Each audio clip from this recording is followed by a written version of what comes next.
بسم اللہ الرحمن الرحیم۔ السلام علیکم۔ دجال اس وقت کہاں ہے؟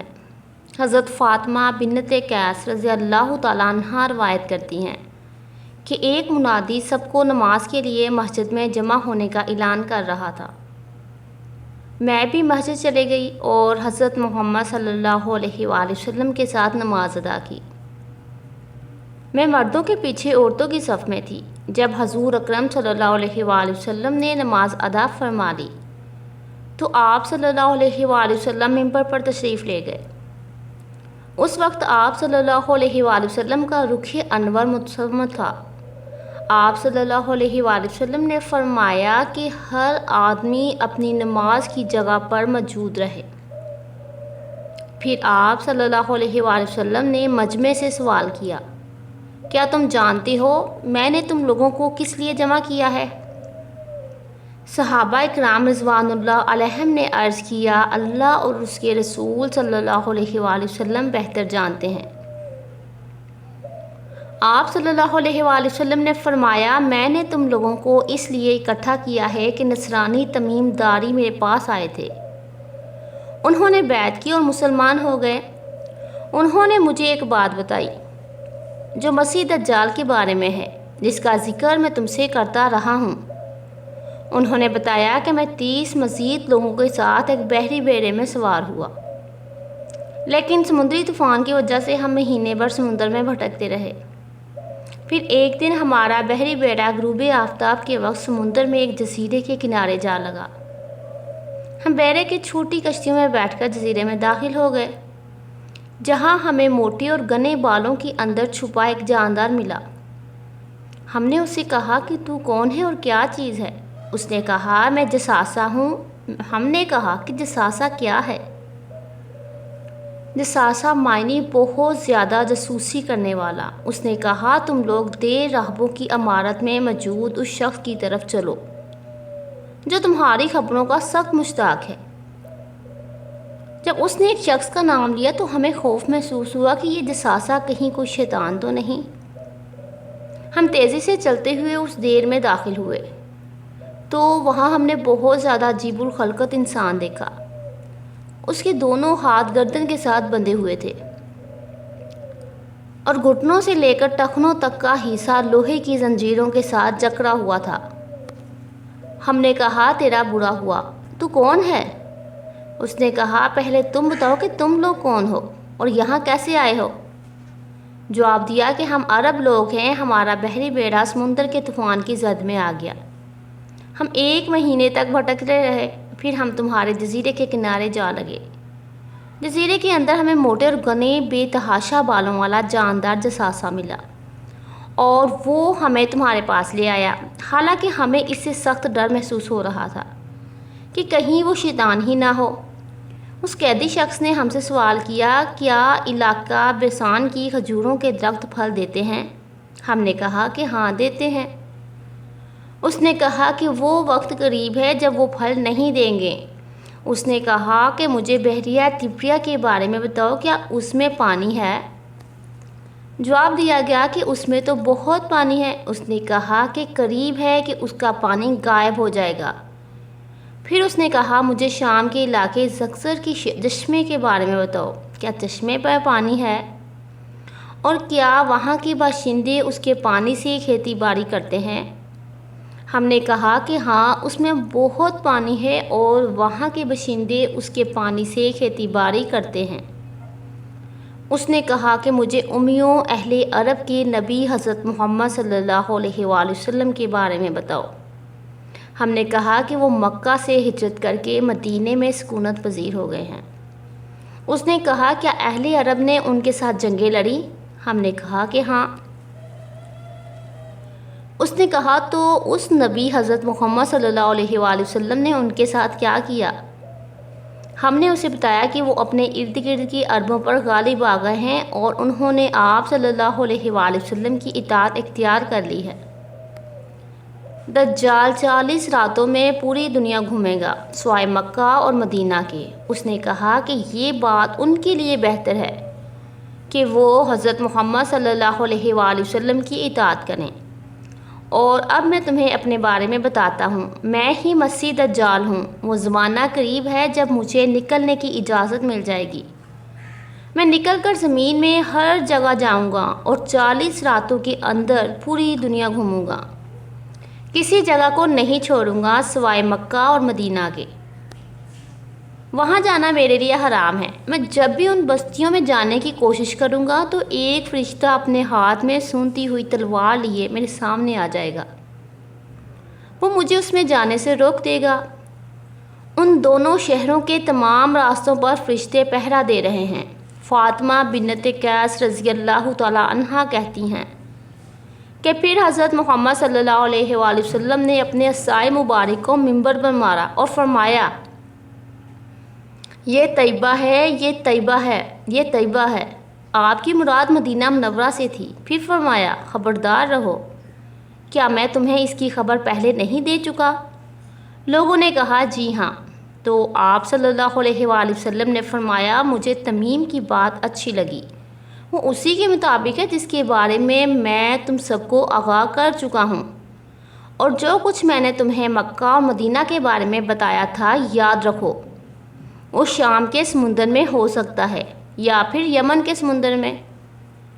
پھر آپ صلی اللہ علیہ وآلہ وسلم نے فرمایا کہ نہیں، بلکہ وہ مشرق کی طرف سے ہے، جو بھی ہے وہ مشرق کی طرف سے ہی ہے۔ پھر آپ صلی اللہ علیہ وآلہ وسلم نے مشرق کی طرف اشارہ فرمایا۔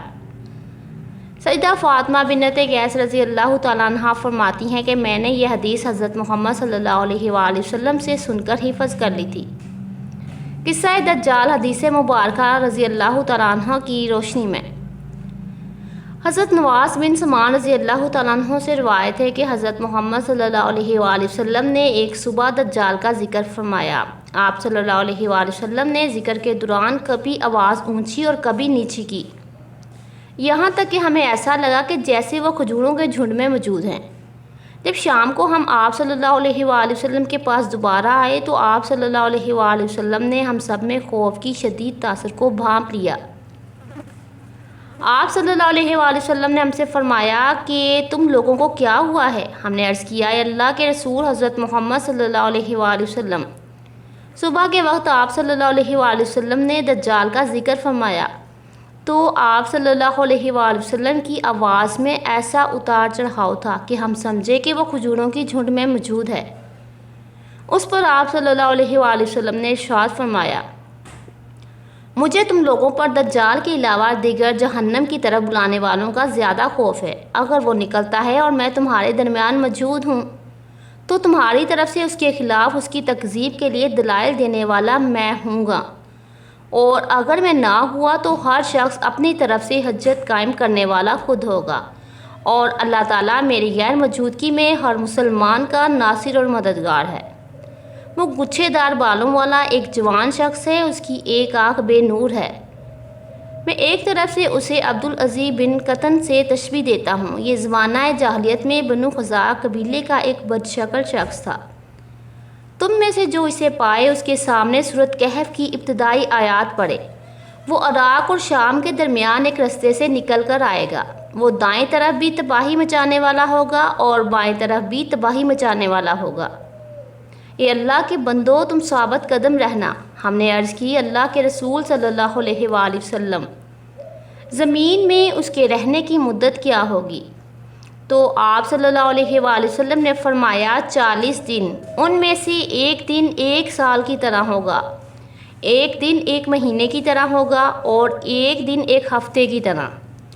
اس کے علاوہ باقی سارے دن تمہارے دنوں کی طرح ہوں گے۔ ہم نے عرض کی، اللہ کے رسول صلی اللہ علیہ وآلہ وسلم، وہ دن جو ایک سال کی طرح ہوگا، کیا اس میں ہمارے لیے ایک دن کی نماز کافی ہوگی؟ فرمایا نہیں، بلکہ وقت کا اندازہ کر کے پورے سال کی نمازیں ادا کرنا ہوں گی۔ پھر ہم نے عرض کی، یا رسول اللہ صلی اللہ علیہ وآلہ وسلم، وہ زمین میں کس قدر سرعت کے ساتھ سفر کرے گا؟ وہ گچھے دار بالوں والا ایک جوان شخص ہے جس کی ایک آنکھ بے نور ہے۔ آپ صلی اللہ علیہ وآلہ وسلم نے فرمایا، اس بادل کی طرح جس کے پیچھے ہوا لگی ہو۔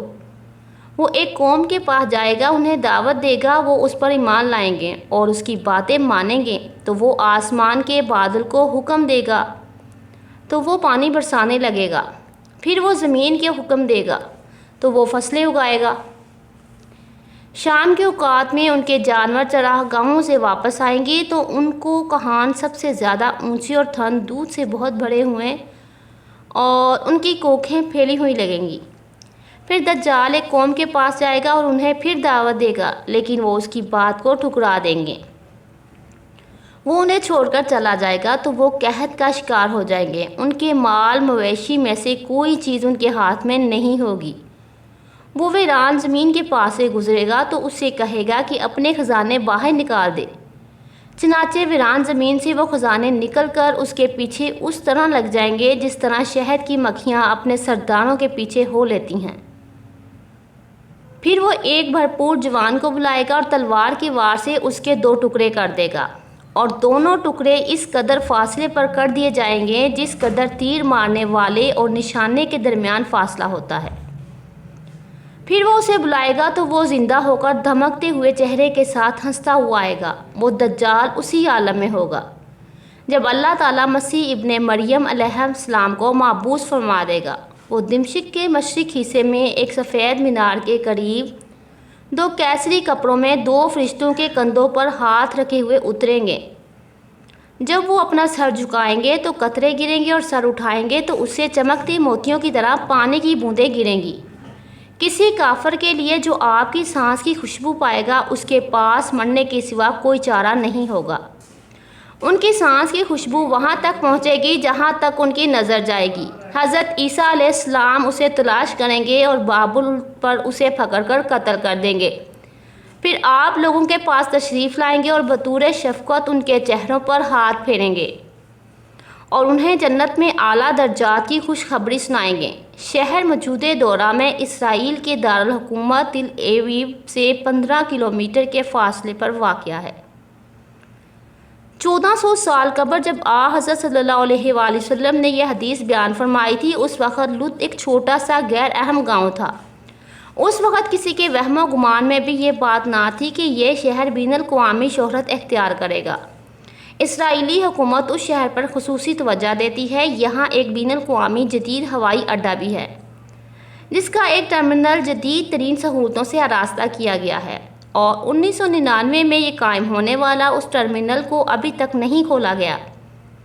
یہودیوں کا خیال ہے کہ جب ان کا مسیح دجال دنیا میں آئے گا تو پوری دنیا کو یہودی بنا دے گا، لیکن اگر باقول مسلمانوں کی حضرت عیسیٰ علیہ السلام کے آنے کے بعد اس کی جان کو کوئی خطرہ محسوس ہوا تو اسے فوری طور پر اسے جدید ٹرمینل سے تیز ترین جہاز میں سوار کروا کر کسی ہمدرد یورپی یا امریکی شہر بھیج دیا جائے گا۔